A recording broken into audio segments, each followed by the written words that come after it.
Welcome to West Coast Women Rising. I'm Flizanes, and today I have with me Teena Broumand. Right? Did I say Hi. that correctly? Yeah. Yay! All right, welcome, Teena. Welcome to the show. Thank you for having me. It's so nice to talk to everybody today. So let's go over your story of how you are in business. You're a mortgage broker and you do home loans. But let's go back to, have you always done that? What got you interested in that? Like, what did you want to be when you grew up? Absolutely. I don't think that there is a single soul out there that says, "Hey, I want to be a mortgage broker when I grow up." For whatever reason, being a mortgage broker seems to be a job that you fall into from a lot of different ways. And my particular path is that actually my background is medical device. So I was in the medical device industry for the first part of my career. I served people with spinal cord injuries, spina bifida. I was a product manager for medical devices. I invented products and have a patent for the invention of a urinary catheter. And that business got bought out by Johnson and Johnson. So it was kind of a moment to pivot. And in all things like how life works, I needed a hysterectomy that same summer. So I was like, okay, the world is telling me to take a minute and pause and see what's next for the next chapter. So that hysterectomy actually came at a good time because it gave me a little longer to kind of pause, see what I needed to do and what my next chapter was going to look like. One of my cousins does mortgage lending, and there was a lot of things that I really liked about it, and that there was some similarity between mortgage lending and what I did previously in medical device. And it's kind of interesting, right? It's a big listening job, right? It's a job where we need to listen to people's needs and figure out how do we pair them with what products or solutions we have in terms of loans. So I kind of found that there was some overlap. And so that's kind of how I at least started getting into it. That was kind of the beginning. So, as a medical device representative, although when you did your own patent, that's kind of like doing your own thing, you worked as an employee for the first companies, right? And then now Yeah. as a mortgage broker, even though you work for a bank, right? Or lending, not a bank, not Nope, a I'm an bank. independent broker. So a couple things. When I invented products, I did it as an employee of a medical device company. So that was not independent and on my own. That was for the company that I worked with. On a team developed with product managers, medical doctors, nurses, engineers, things like that. Now I chose, right, a big driver in how I chose to set up my business as a mortgage broker is I'm an independent broker. And part of my experience working for a large corporation that eventually got bought out by Johnson and Johnson was I didn't want to work in corporate America anymore. I did not feel as though the limitations of a corporation sometimes define the advice or direction that you can give to a client. And being an independent mortgage broker means I don't work for any one given bank. I work in the wholesale channel and I work directly for my client. The lender that I'm originating a loan for is the one that typically pays me, but the client is the one that hires me. And through a series of questions, we determine what particular loan is best for them. I work as a fiduciary, meaning I'm looking for the lowest cost of borrowing for whatever that client situation could be. And there is quite a difference in lending when we're talking about people that have multiple jobs or they're self-employed or they're partly in the gig economy or right there's a lot of different ways that people earn income now. It's not 1950s leave it to beaver with a husband that goes off and gets a paycheck every 2 weeks. That doesn't define or characterize many borrowers that are coming to buy a home these days. So working in it as an independent broker in a wholesale channel really sets me up to be able to solve the most problems or provide the most opportunity for the widest group of people, which is why I don't choose to work for a bank. I have many things to share and ask about that. So, the first Yeah. thing, well, so we have I want to ask like on two levels, like personal and then business. But before I Mhm. ask those questions, it's funny because when you are in Ventura, correct? Mhm. Okay, so we're part of Ventura County Businesswomen, and I recently bought a home. Well, recently, like 4.5 years ago. So we live in Ojai, and we moved Mhm. from LA, and I'd been coming to Ojai for 22 years at that point, and so I knew I was going to. So I used a friend of mine as a realtor because I didn't really know anybody else, and even though it probably wouldn't be a really good match for personalities, like how I am in business versus how he is in business. And of course, during those kind of COVID times, so kind of different points of view on how to handle that. Besides, then he referred me to a mortgage broker in town. And unfortunately, as I made more money, they kept reducing the amount they would give me. Mm. And Doug and I are both entrepreneurs, and we have been, and my income kept going up. And I kept thinking, why aren't you telling me I can borrow more? And so we actually ended that relationship, and I chose somebody who lives in Manhattan Beach, like Yeah. the brokers in Manhattan Beach, because she would fund 100% of her loans when Hmm. she worked with entrepreneurs. And while, of course, there's a little bit more work because, like you said, we don't make money the same ways. And there are multiple channels of how people make money. And you've got two people who work for themselves. Hmm. The banks I know are very conservative. I felt like the mortgage companies up here were very conservative. They really just wanted that guarantee of a bigger company versus we were like, that's not who we're ever going to be. And Yeah. I don't know. It just didn't make any sense to me. So I had a number in my head which was several $100,000 more than we were being told we could get, and that company gave it to us. So Yeah. so I got it, and and it is for anyone who's listening to the show, whether you be local or not. If you're an entrepreneur, you face different challenges That's with right. getting a loan, whether it be personal or a business or a mortgage, than someone who has a traditional paycheck. And that's important to know. So it's important to know, especially if you live in Ventura County. Obviously, Teena can work with you if you have that multiple ways of bringing in income. But in case you haven't purchased a house yet, don't forget that because people will, and don't let that discourage you because there are people that, if I would have just stayed with that company, Yeah. I had no obligation. I had no relationship with them. They were just someone that someone referred to me, but I just didn't like what kept happening. And I thought, I have to find somebody else. And another one of my friends, she said to me, hey, we had a really great broker. They live in Thousand Oaks. And, but again, their broker was in Manhattan Beach, which is where I used to live. So I thought Yeah. that was really funny. The only downside of that was that they sent someone else to do the what's it called when they compare the prices in the area? Oh, the appraisal? Yeah, the appraisal of the house, but they're looking at other houses to make that appraisal. What's that word? Like they send somebody out to like spec, I guess. If it specs, okay, they're comparing Oh, they're houses. doing comparables. They're figuring out what the comparables are as part of an appraisal process Right. Somebody sent someone from not out to of the Ojai. area. Yes. Yeah. And so then they end up the appraisal was less. And we're like, no, no, no, no. And so we made them do it again. And of course, it came in higher than actually there was equity immediately in our house because it was being sold lower than what it was worth. So Yeah. anyway, so it all worked out in the end. But the process was interesting, especially working as an entrepreneur and being that this is a show with, a lot of people who work for themselves or have multiple streams of income. It is a really important thing to remember. And please don't have any shame about it because I know, I mean, I kind of did at first, but then I thought, no, I made more money in the last 2 years than I have in the last 10 years. Yeah. There's no reason why this should continue going down in terms of how much money I'm able to borrow. So, anyway, that's my personal story. But the two questions that I have, one's going to be, we'll get the business out of the way first.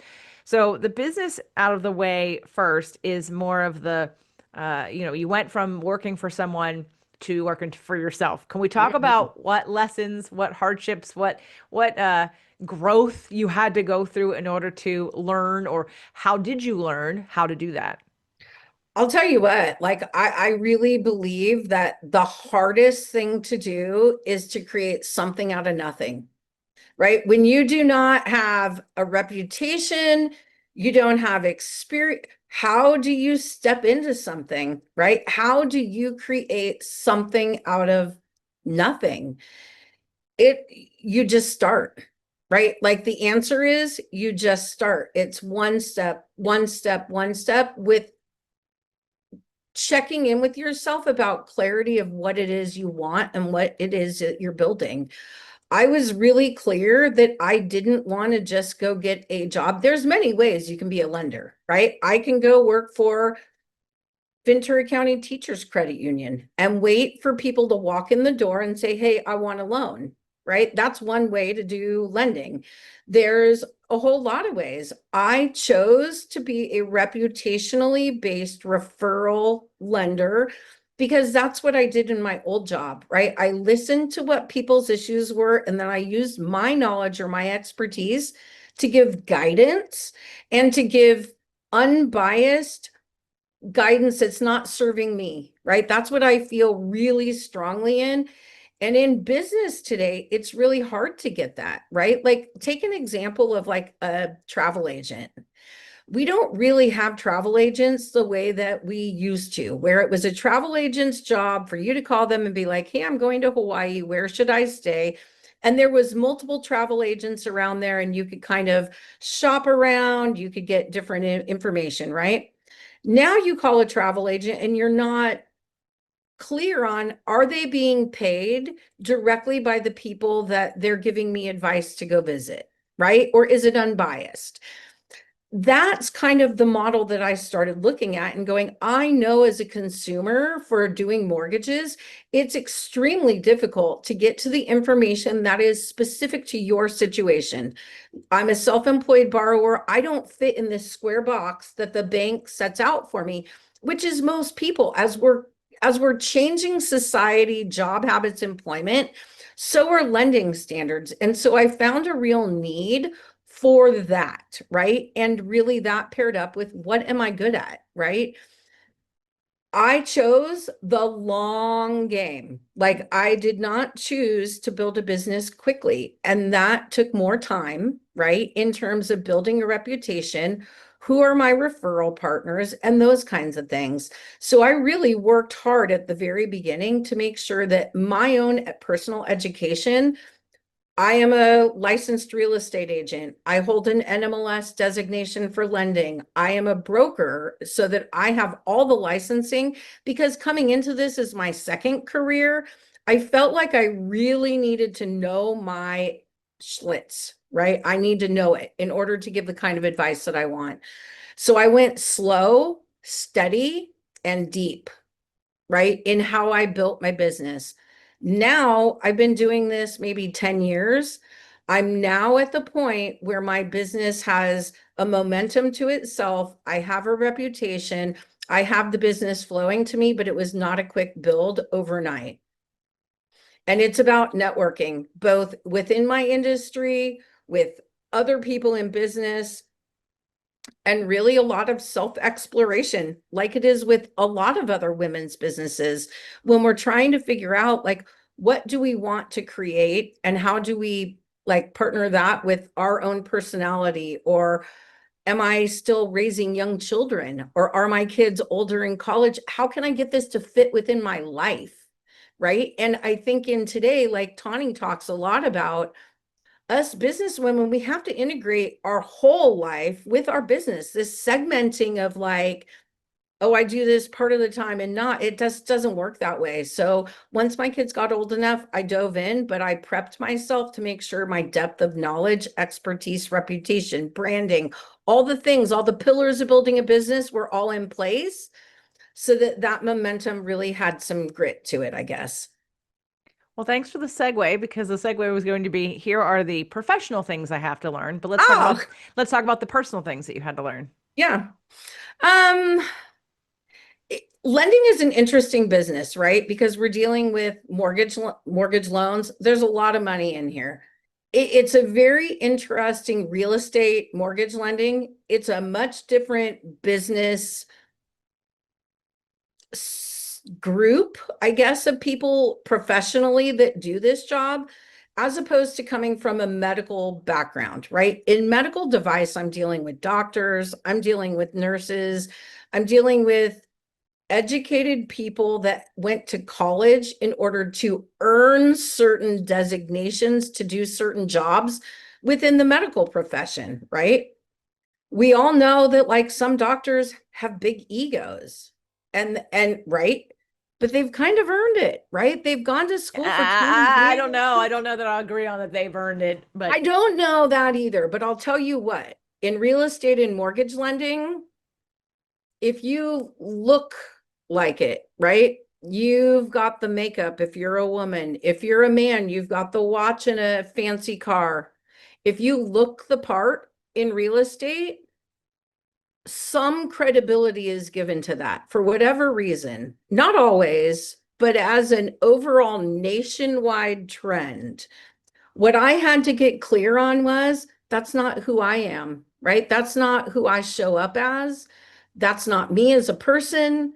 And as much as there is that pressure to show up or market yourself in that way, or do videos or reels or Instagram or whatever, that is not me. And so I think personally, what I've had to do is come to terms with who am I and really be okay with who am I? And am I okay showing up that way every day and not fitting into what might be some preconceived mold? And I have, but that's come with a certain level of confidence that's built over time doing the right thing and serving the right people in the right way. And I would say the only other asterisk to that is I ask for feedback. Every step of the way, I have asked my clients or people that deal with me for feedback because I do want to grow and I have a heavy desire for growth and for personal improvement. And those things, I think, as part of my compass overall, are what helps my business grow and shine. It's an interesting comment.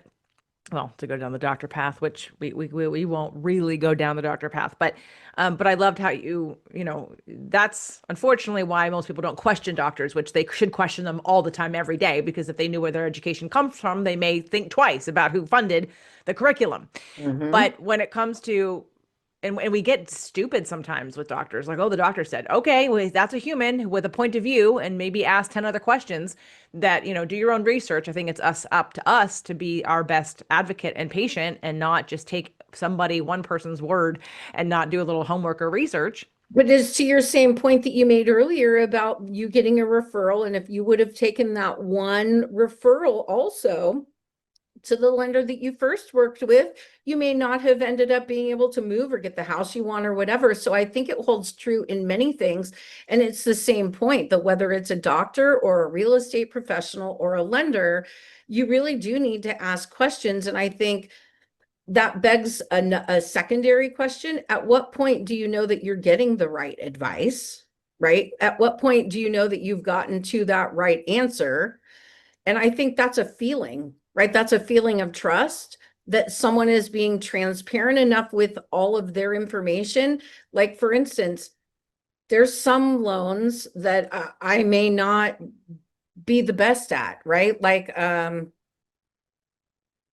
debt service coverage ratio loans for investors. They don't work well in our market because our market's fairly high price. So they're more in like other states, right? They do work some markets here, but so that would not be something that I'm like, oh yeah, I do. Could I figure it out? Yes.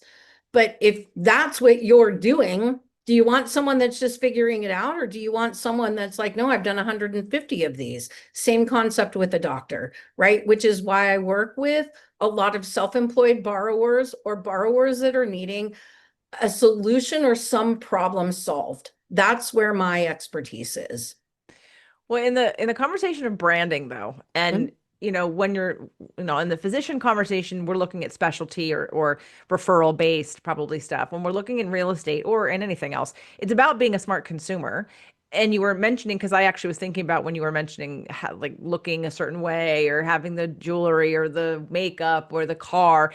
And I had real estate clients because I was a personal trainer for 25 years first. And a lot of my most successful clients were realtors, and they had, the best newest car, and they, did themselves up, and, and they had their way of looking professional. But the clients that I had were also, that's who they were. They liked that, and they also did have great customer service. And then there are some people where the shiny box is empty on the inside, right? So when True. it comes to your profession and what you're doing, so let's just take my example.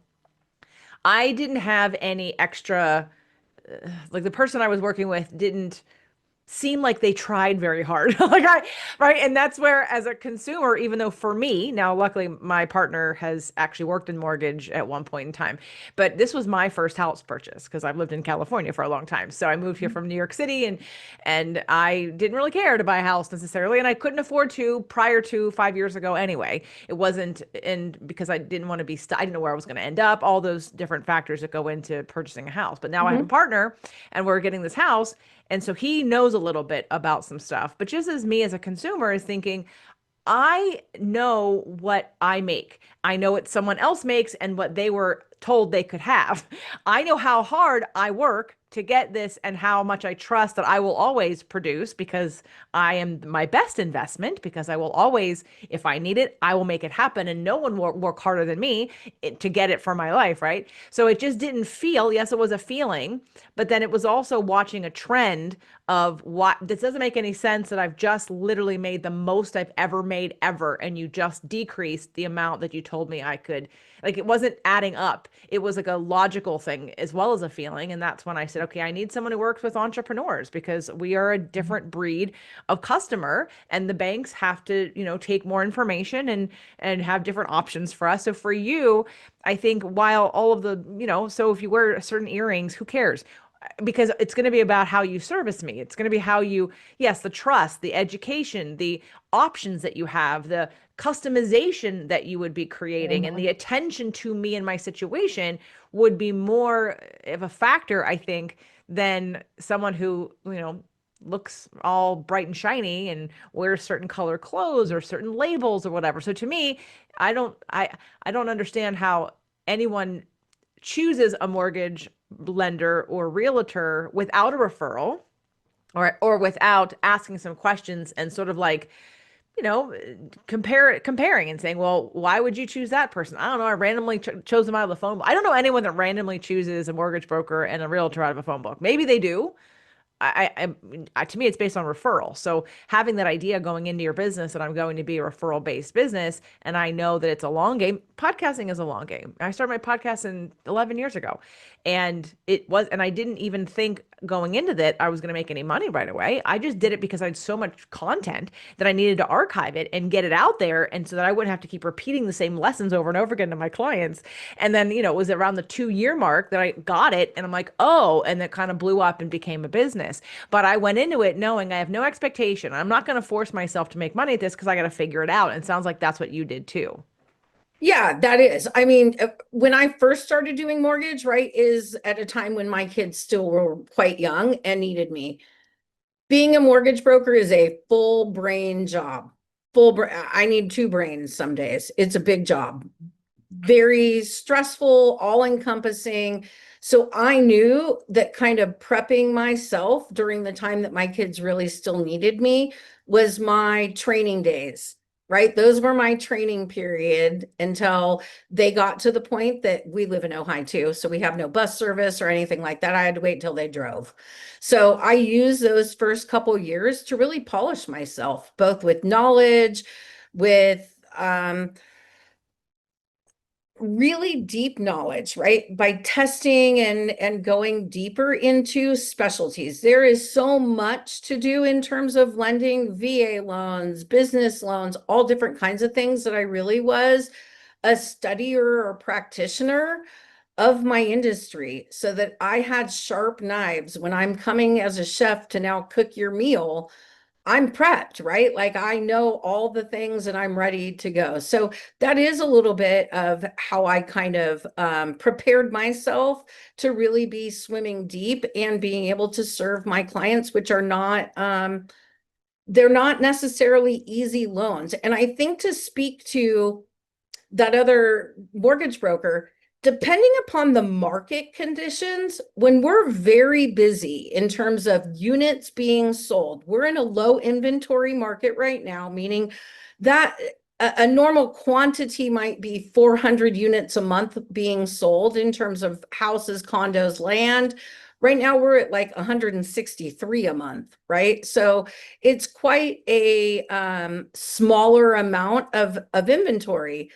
When there's a lot of inventory out there, lenders can be pickier about who they want to work with. They can be like, hey, I'm just going to skim the cream from the top, and I'm going to take all the easy loans. And all the people with more challenging financing are left figuring it out on their own, swimming, treading water, and all of that.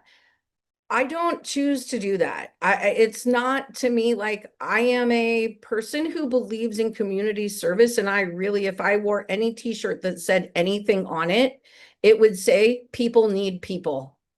I believe firmly, like in my toenails, that people need people right now.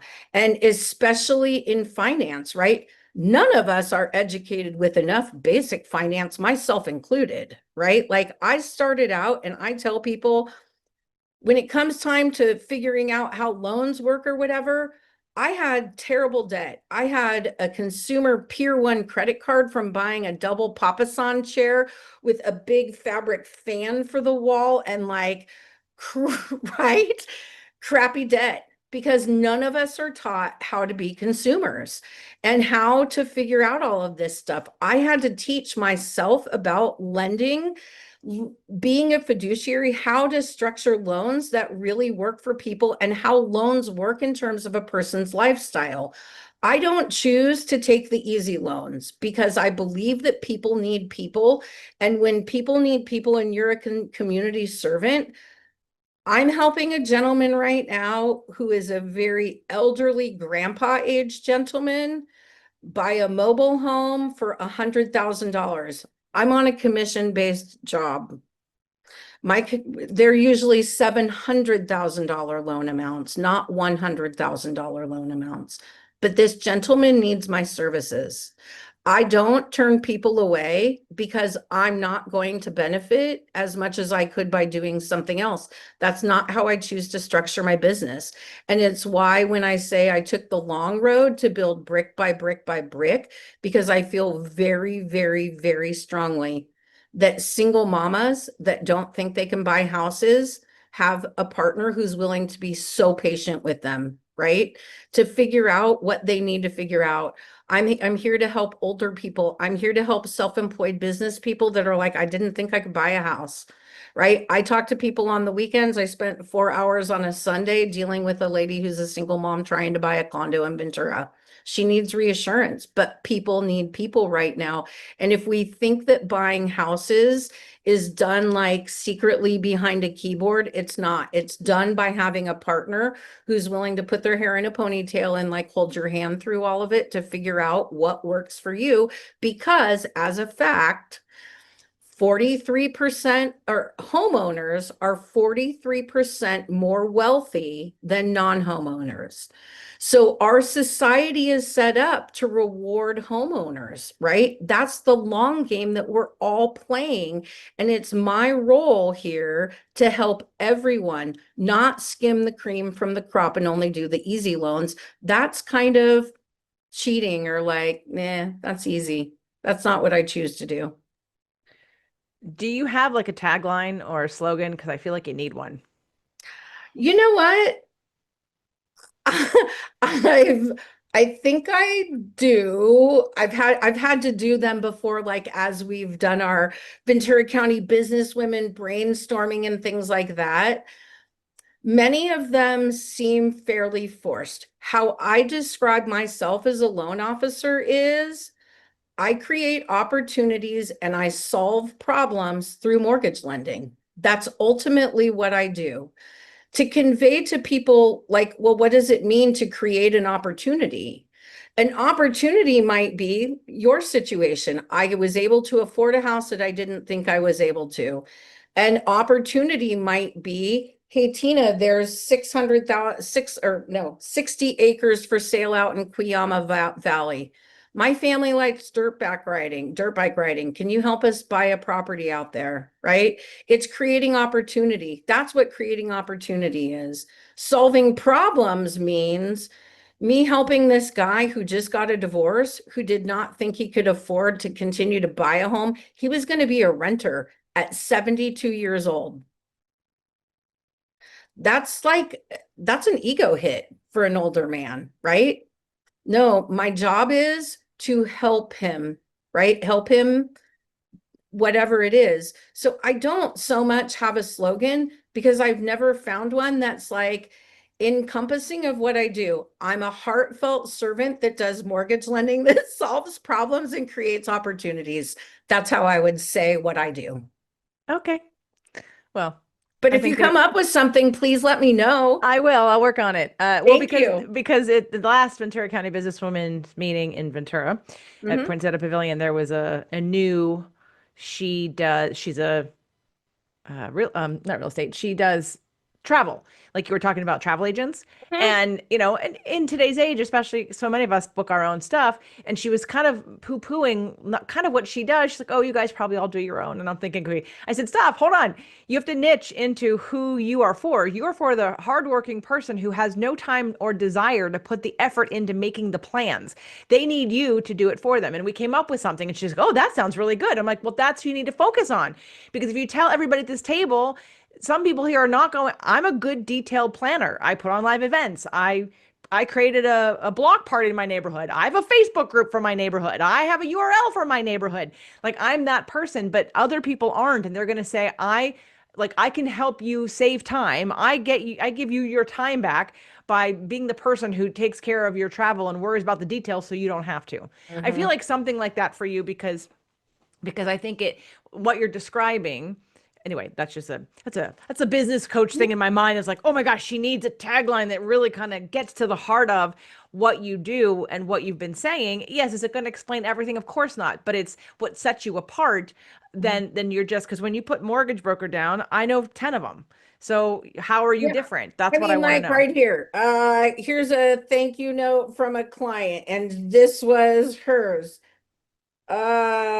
What did she call me? This was funny. Oh, you are hands down the MVP of this purchase. No, she said something. Oh, you will be forever known and highly recommended as the lone sorceress of Ojai. But it's not magic, right? It's not magic. It's knowledge and hard work. So it's not magic. That's where it's like with um those types of little like catchy things. I've never like tattooed one on my arm. No, and I would recommend not to because you will grow and change, and so will the slogan. But Oh, there you go. but Yeah. there is something to be said about finding ways to quickly identify how you're different, even though it may feel limiting at first, but it's not because most people think, and myself included, I didn't feel like I was being worked for. I was Mm, feeling like you were not, that person was not on my side. The person was on the bank side. yeah, I had to get through the gate. The gate was her versus what it sounds like you're my advocate that's right. versus I did not feel advocated for, which is why Mm, I then have to step in and advocate for myself. right. I Yep. mean, and have somebody that's been in the industry. Okay, so as we're starting to wrap up, I have one more personal question because Yeah. while I'm sure people who are listening to this can identify with parts of this, if they own a home, if they're thinking about owning a home and working with you and are looking for somebody to work with, but let's go one more like layer deeper into the journey of the biggest lesson, emotional lesson that you've had to learn in working for yourself. Biggest emotional lesson that I've had to learn working for myself, probably acceptance, right? There's always like every day there's a desire to be better, right? And I wish I could do this, or I wish I was already had that done, or whatever. Um, it's accepting that I am doing the best that I can today with the capacity that I have. Because some days I'm carrying a heavy load, right? I was late to our talk because I'm dealing with a client who paid off a loan early. Like he didn't even make one payment yet. So it's yeah, like that's a big disaster. That's a big disaster. So just not getting wrapped up in the emotion of it because this job is extremely emotional. It's very high stakes. You're dealing in mortgages, the intersection of emotion and finance. Knowing how to deal with the stress that comes with that has been the biggest learning lesson for me is, right? Things are going to happen. It's an extremely charged time in a person's life. They're making big decisions. They are emotional decisions. And I am here to be the guide them through it. I am here to be their guardian, right? Guard their money, make sure they don't do something that they shouldn't do or that they should do, right? And I am here to be the glue to like hold it all together until we get to the end. Those three things I have figured out, right? I'm the guide, I'm the guardian, I am the glue through this whole transaction. That means a huge difference in someone's life. Sometimes housing is a roof over a head, it's a physical thing. Sometimes it's an investment in opportunity, in financial growth, in wealth growth. Sometimes it's an emotional thing because it's breaking barriers, because some parents got divorced and lost a house, and it's very emotional for someone. I know my own situation, right? I was a latchkey kid back in the 80s with a divorced mom who fought my dad to keep our house in a divorce in the Rice Road track so that she had a safe place for her kids when she worked. I know the importance of a house, and it's not just the house. Sometimes it is, but sometimes it's wealth building. Sometimes it's security and safety. Sometimes it's all these other things. So I have to hold my shit together, to be honest with you, because the emotions of all of it are really big and the pressure is really big sometimes. But I have an important role that makes a difference in people's lives. What I do is a big deal, and it really changes the trajectory of not just the person buying, but their family sometimes. And so I take that very seriously. I take it very personally. And it's what I live and breathe this all day, every day in service of others, honestly. All right. So the emotional coach part of me wants to know, do you have some balance? Do you have some support? And do you have emotional processes so you can unburden yourself with carrying other people's stuff for so long? So part of it, look at this, braces. Do you want to know why? Because I'm grinding and I'm like jacking up my teeth because I have not been. But I just got back from 2 weeks in Kauai. My husband and I are purposely reconnecting on the weekends. We went out to breakfast at the beach. We went for a walk with the dogs because we had started getting away from some of those things because we let life consume us. So that is a very good reminder because it does manifest itself physically, which is what I'm dealing with now.